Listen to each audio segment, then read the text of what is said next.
Welcome back. Today is Thursday, April 12th, and welcome to Multiple Sclerosis, the monster inside me. This is my story, and we're going to jump right into it. On the last show, I talked about my issue of Aubagio and my chemotherapy having a problem with each other. Therefore, I was getting double dosed. So stopped the Aubagio, and I was prescribed a new med. And so this will be the third different MS med that I've been prescribed. And in no way is this okay, I have my parrot in the background making noise, and you may hear my dog in the background making noise on the other side of the room.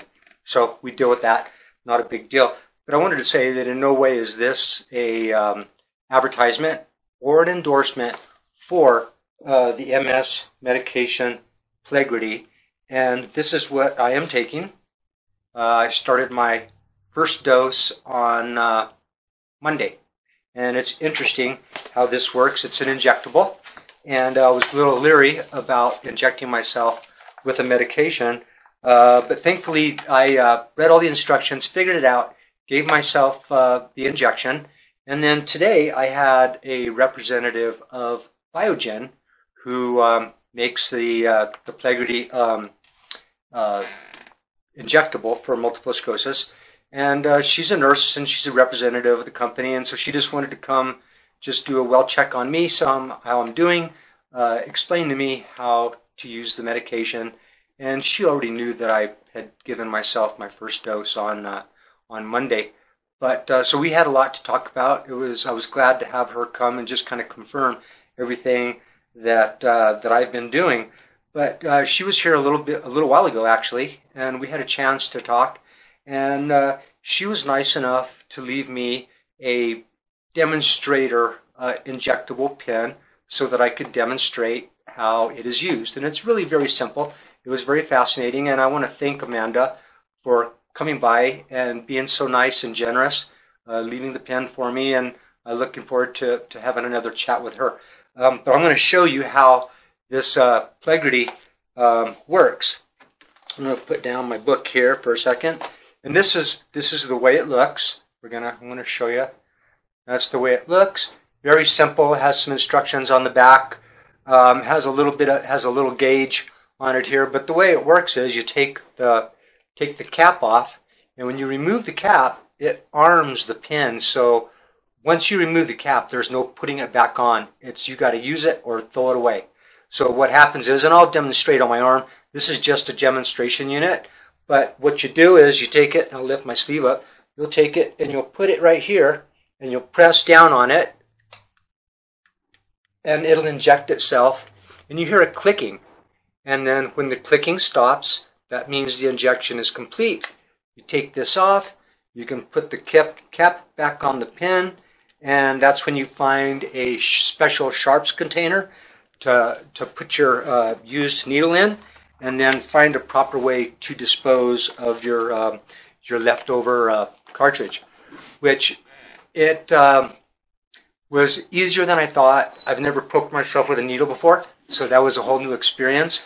Some of the side effects are, and they make it very clear up front that you could get, flu-like symptoms like muscle aches and joint aches and headaches, a slight fever, all of that. Had all of that within 4 hours. I felt like I had been run over by a bus, like I had the full-blown flu. And so I took that, I gave myself that shot around 1 o'clock. By 6 o'clock at night, I was just wiped out. 8 o'clock rolled around. I could not stay awake any longer. I needed to go to bed. I went to bed and slept till 8 o'clock the next morning. I got 12 hours of sleep. That's one of the best night's sleep I've had in a long, long time.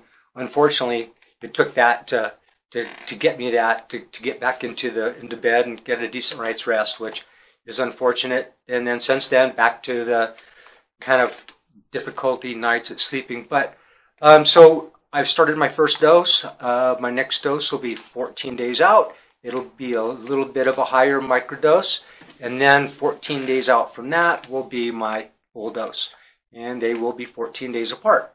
And so that's kind of what's been going on with my new meds.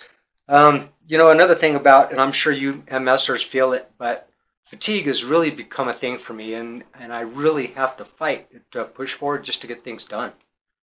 I just feel wiped out. I wake up in the morning and I'm exhausted until the time I go to bed, and I've got to just spread my chores out in little increments at a time, and then sit down and take a break, and then get up and do a little bit more. And I'm sure you MSers have figured out a way to do that.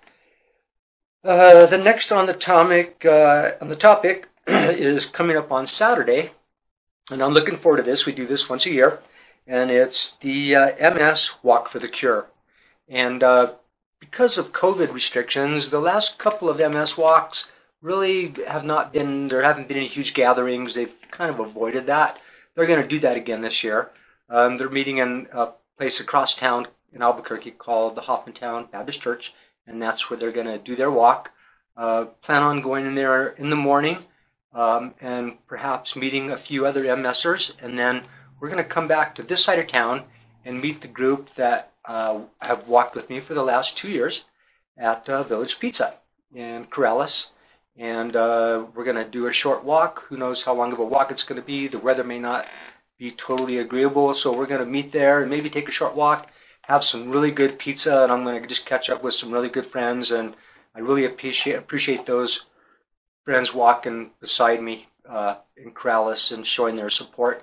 And if this gets out soon enough, I would like to see all my other local friends out there. Donating would be nice, but not necessary. And so I'm looking forward to seeing all of you out there. And I want to thank Melina for setting this up. Melina, she's set it up the last 2 years in a row, and she's instrumental in setting up this third annual Walk for the Cure. And looking forward to that. Okay, so a couple of weeks ago, I had a chance to put another check on my bucket list. And I went to my first open-wheel IndyCar race in Dallas, Texas. I flew out there on a Friday, and I stayed with my cousin Karen and her husband Kevin. And I want to thank both of them for kind of entertaining me and chauffeuring me around, and Kevin for taking me the race on Sunday. Had a super good time. Watching cars go 230 miles an hour around that track was simply spectacular. Wouldn't trade it for anything, but I don't know if I'll go back. I had a chance to go down in the garage and spend a little extra money to do that, and it was all fun. But I'm more of a NASCAR guy. I've always been an IndyCar race fan because of the history of IndyCars from around here. But I'm a NASCAR guy, but at least I can say I've checked that one check off my bucket list. And it was an awesome facility, and I took a video of it, what it looks like when you walk in off the main concourse and you can see the track around you. But they were just blasting some Van Halen in the background, and I know for sure if I tried to put that up, that would be a copyright infringement, and unfortunately those things are happening these days, and I don't want to get my account dinged. So I did take some pictures of it, and I'll show a couple of pictures. The first one I'm going to show of me standing in the front of the garage with an IndyCar behind me, and that was a cool experience walking through the IndyCar garage and looking at all those cars up front. And then there's another picture here of just kind of one end of the racetrack, and the picture does the track no justice whatsoever. The place is a 1.5 mile track, and it's just huge, and watching those cars going around that track at 230 miles an hour was really quite amazing. It was really nice. It was perfect weather. Last year when I was there for the NASCAR race, it was 95 degrees and 90% humidity, which was truly miserable. This time it was 70 degrees and 50% humidity, which was perfect weather. Couldn't ask for anything better. But I think it's about time. I've talked long enough. I'm going to end this episode.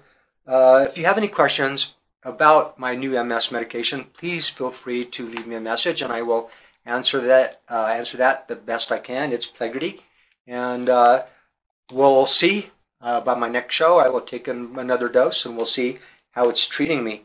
I want to mention one more thing. I want to mention the latest publication of a magazine that I get called Momentum, and I know I've talked about it before, and this is it. And it has a really interesting article about that it's called A Common Orbit, Insights from Family Members, Friends, and Colleagues who are connected to someone diagnosed with multiple sclerosis. And then again, it's called momentum.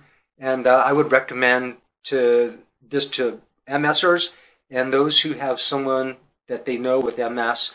It's something worth reading and checking out. I guarantee it. So I'm going to give a few shout outs. First one is to all my warrior friends. Stay strong, stay positive. I want to give a shout out, like I always do, to my friend Kenneth out in Virginia. He and all these people that I'm mentioning have MS. I know they're struggling more than I do, and they have it worse than I do, and so I really feel for these people. So that would be Kenneth.